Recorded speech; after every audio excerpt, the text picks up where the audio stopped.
In today's video, we're going to take a look at the tier list for Temporal Forces onwards. Now we've had a few tournaments, we've had some big regionals, some internationals. We're going to take a look at my predictions from before EUIC, so before Temporal Forces was even released. Pretty close, honestly. I don't think this list is going to be too different. There's going to be a few changes. Not too bad of a prediction. There are a few decks that have sort of dropped a lot lower than I thought they would. I still think they're good decks, and I'm still going to rate them quite high, but we will get into those. Let me know down below any decks you've been playing you think should maybe make this list, or any decks you want to see in profiles and upcoming videos. Before we get into this one, I just want to thank our sponsor, Cards and Castles 2. And today's support comes via Red Team Games and their release Card and Castles 2, City of the Gods, which is a new expansion or new release for the game.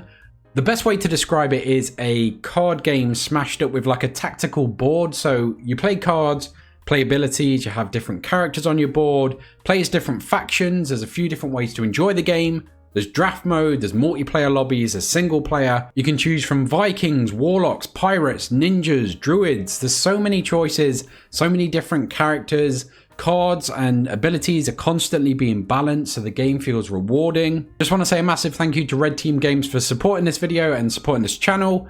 Go check it out. Let me know what you think of it in the comments below. Let me know if you've already played it. One I would definitely recommend to any of you guys that enjoy Pokemon. Go check it out and let me know what you think. So here is the list of decks. I think maybe the easiest one and the one to start with is going to be Charizard. Charizard is without a doubt the best deck in the format currently. There is no deck that comes anywhere near it. Some decks, if they like play out and they play well, they get everything they need, can compete. But in general, Charizard is just so consistent. It's playing more games than any other deck. It's in those games playing better. Obviously, nothing to stop the Pidgeot to grab any card it needs. It's had techs in there like the Bibarel, so they can draw out of Ionos, the Cleffers, and some other really clever techs that have come around from Todd's list. I do think nothing else can go in S just because of how far above everything else Charizard is currently. There's a reason it's like 25% of the meta. It is the best deck in format, and it's probably going to be that way until we get some kind of good grass attacker. We've had a few, like there's a few on here like a Spathra and Meowscarada, but they're not quite good enough yet, so Charizard reigns supreme there. I think that one was a dead cert. I think actually before we do this, you should take a quick look at my previous ranking. That's an awful screenshot to pause on. However, so we went with Charizard obviously at the top. Lugia in Lugia in S is a playtesting this deck. It just felt so good, but obviously it's just fallen flat for a lot of people. I don't know, just whenever I play this, it just seems to work. Maybe it's the deck for me, but it's definitely not an S deck. Looking down here, I think Arctina is fine. Chien-Pao is good. Goldengo probably goes down to a B. Ancient Box was spot on. Giratina was spot on. This is my proudest prediction, I think. Everyone else was saying this deck was dead. There's no way it still plays. VIP's gone, you lose Path. There's so many things going against it now. But you don't go from best deck in format to not a deck at all. You don't go to B, C, D. So I thought A was kind of safe. It still had all of its tricks. It even gained stuff like Iron Leaves and Maximum Belt. In general, it's just got a really good Charizard matchup, which is why it stayed so relevant. And Great Tusk obviously going to come down. Control, that's Pidgeot Control as well, because it didn't have it on the graphic. So in general, I think this is pretty good. Like I say, some are going to go up and down, but that's what we were working with. Let's jump back to the current one then, and we'll double check at the end just to see how many do change. Giratina up next. I think it still goes into 1. It is, like I said, its Charizard matchup is insane. It's got Iron Leaves, it's got Star Requiem if they're not attaching a Mist Energy. It's got Iron Leaves again, potentially via Super Rod. Maximum Belt if they play it. Normally they play Prime Catcher, but Belt does give you that extra thing into Charizard, which I quite like. But there's just so many ways they can take a one-hit knockout in Charizard. And when Charizard is a quarter of the game, it's always good to have a positive matchup. And in general, it's just good into other things as well. So I think Giratina would have to go there. I think Chien-Pao, again, list starting very heavy towards the top, but these are a lot of the best decks here. Chien-Pao, when it works, it works. It's probably, well, it is more powerful than any other deck. Charizard isn't the most powerful. It is very much the most consistent. Chien-Pao can be a little more, well, a lot more difficult than Charizard to play. I would say if you're looking at the game, looking to get into it and test a deck out, Charizard is the best beginner deck. Not only is it the most powerful, it's slightly more forgiving. So you've got 330 HP, you've got 180 damage base, and that just keeps ramping up. You've got all of these tools. You've got Pidgeot to grab a card you need. Now, that can be where some of the higher level play comes in, what choices you make, planning for the following turns. But even so, if you just grab a card, grab any card you need every turn, you're going to find you win a lot of games just because it's such a powerful Pokemon, paired with Pidgeot, which is equally powerful. Temporal, slightly more difficult. Some of the sequencing can mean you win or lose, so I would say maybe not as... these two aren't as friendly to start with, but both very powerful decks in general. Temporal just has so many ways to take 2 prizes. It's got the Greninja Cologne play, it's got the Iron Hands play, it can just Temporal into a big Charizard. It's got answers for everything. It's just if it can reach those answers when they need to. It's shown to be very popular so far. Still no big finish for Temporal, so still awaiting that. But Roaring Moon, we're going to say this is... there's not really a Roaring Moon deck anymore. It's more ancient or dark ancient Pokemon. We're going to say this is with the baby variant, which I think is the best way to play the deck with the Dunsparce. So we are going to go... I think it's got to be 1 again. I honestly think it's one of the better decks. It's got good matchups. I think it's even, if not slight... It's definitely at least even into Charizard, which is important, obviously being the most popular deck. I think if you play heavier into the baby and just use the EX to finish games, it's probably slightly favored, honestly. Great into Temporal, great into Giratina. It's just got a ton of... it's really hard to deal with. So it's 140 HP, you can add 60, so it's a 200 single prizer, which a lot of decks just can't deal with.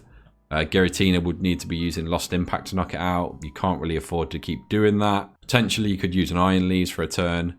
It's just difficult to stream attackers for Giratina. Temporal, again, you can't Iron Hands it, you can't Greninja the single prizes, so it is very, very difficult for that to deal with. And 50-50 into Charizard. I think just having good matchups into these top decks means Ancient is somewhere around here. The other Ancient variation, honestly, almost the same. I would maybe go 1.5. I think it is slightly worse. Honestly, it could go here. Either or I'd be happy with. I think I'm going to put it here just so there is a slight difference, because I do think there is a difference in the decks. Not too much, like they could just be represented as the same graphic on here, but I think it's important to have both on here because they do play very differently. This deck just can't reach for stuff like Charizard as easily, obviously needing a lot of stuff to go their way before they can two-shot or even one-shot a Charizard. Great Tusk. Great Tusk is a rogue deck. I would love for it to be more. I've played it a lot. I've tested it a lot. It's just not quite there. I think it needs some more stuff. Maybe we see some more cards come out in the future. There is a lot of control stuff coming out in general, so there might be stuff that works with Great Tusk. I would really like to see someone take it to a tournament and win, but it's not really been showing up at those bigger tournaments, so I don't think we can put it outside of Rogue. I don't think Raging Bolt is much better, so that's going to have to go in Rogue as well. It's got a good Charizard matchup, but I don't know about the other decks, and even then, I say it's got a good Charizard matchup. It really does depend. It isn't the most consistent of decks, which is always something that's going to work against it. We've got a few Arceus variants here. I think Arctina is the best of those, so that's going to have to go in the 1.5. I don't think the Fire variation is that far behind. It's also a really fun deck to play, so if you're looking to start out, no, I would say this is probably slightly easier than Charizard, so yeah, this is a great deck to play if you're going to start. I'm going to put it in 2. And Vulpix, I think, is very much just a rogue deck. If people are playing stuff to beat it, it's just not a good deck at all. Really does depend on the metagame, and it's sort of like a prediction of what you think is going to be played. Pidgeot Control, I think, is the closest to getting into S tier. I don't think it is quite S tier.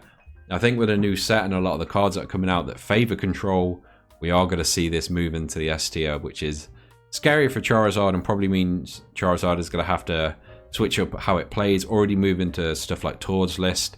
We could see more focus on playing against Control as it becomes more popular. Snorlax, honestly, it's dropped. It's not really, the way people are playing decks now, it's not really in the best of spots. I'm going to put it here. I think just being control can be very difficult to play against. If you don't get the right stuff or they discard the right stuff, it's still going to be very difficult to play against. So we'll put it in here for now. This is Lost Box. I think probably in here as well. Not really seen much from it. It's not, doesn't really seem the meta game for it. Obviously, Charizard matchup, not incredible, especially with Mist Energy and the Roaring Moon being the only way to deal with Charizard. Potentially you could put in some stuff like Iron Leaves, but we've not really seen it being played. So I think it has to go there for now. Sablezard is probably down here. I don't want to call Sablezard a rogue deck because we've seen it do amazing things. And Charizard is such a good attacker. So I'm going to pop it there for now. Okay, so we've got two future variants. We've got the Turbo Hands, and then we've got the more, it's like a box version. Honestly, this is kind of difficult. That's going in Rogue for sure, the Valiant. It's not really a deck anymore. I do think the box version is better because the Turbo version just doesn't have the matchup for stuff like Zard. So I am going to put the box version and then the Turbo version in here. Again, these both could go up to here. Very close, very similar decks. But I think, yeah, just having the slightly more favorable into Charizard with the Iron Leaves and other things, also into Control with some Psychic Energy and other bits in there, means the box version is slightly better. If we're talking about a full box where you add in stuff like Iron Treads and things, then I'd put it down here. I think once you get a little too messy with a deck, it does just drop off entirely. But if we're talking Turbo Hands adjacent, but slightly better, I think, yeah, I'd probably put it in one. We'll finish it off and then we'll come back. So Meowscarada is still going to be a rogue deck. Its best matchup should be Charizard, but it's not really. It's the same for Torterra. Two grass type attackers, but just aren't really cutting it into Zard. Next up, we've got Gardevoir, which I put quite low before. It's actually doing quite well. I am going to put it, I don't think it can be 1. I'm going to put it at the top of 1.5. Yeah, I do think maybe some of these should be dropped. Going to drop Lost Box. It's not really had the show-ins yet. Potentially it could come back, but I think Giratina is just the way to play Lost Zone at the minute. Gardevoir, yeah, like I say, has been showing up more than we thought. The only deck playing Lost Vacuum is Charizard. A lot of the worry was having your tools sort of taken away and them taking 2 prizes in a single turn. It's not really been happening, so yeah, it's actually quite good into Zard as well. Obviously, you need to be careful of that, but yeah, a lot of ways just to take big knockouts. So Gardevoir has been quite popular. I don't think we're going to see it break into tier 1 for a little while yet, or it could actually get worse for it with the upcoming set. We've seen some stadiums that work against it. Goldengo, I'm going to say the top of 2. Not really seen much of it. I do think it's got good matchups again into stuff like Zard, into the Temporal, which are the 2 most popular decks.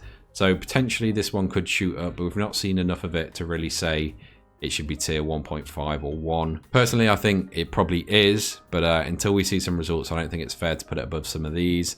We've obviously seen some of these win tournaments in the seniors and other divisions. So Dialga is going to be, I think it's still a rogue deck. Potentially it could go here. Potentially anyway. I think probably not though.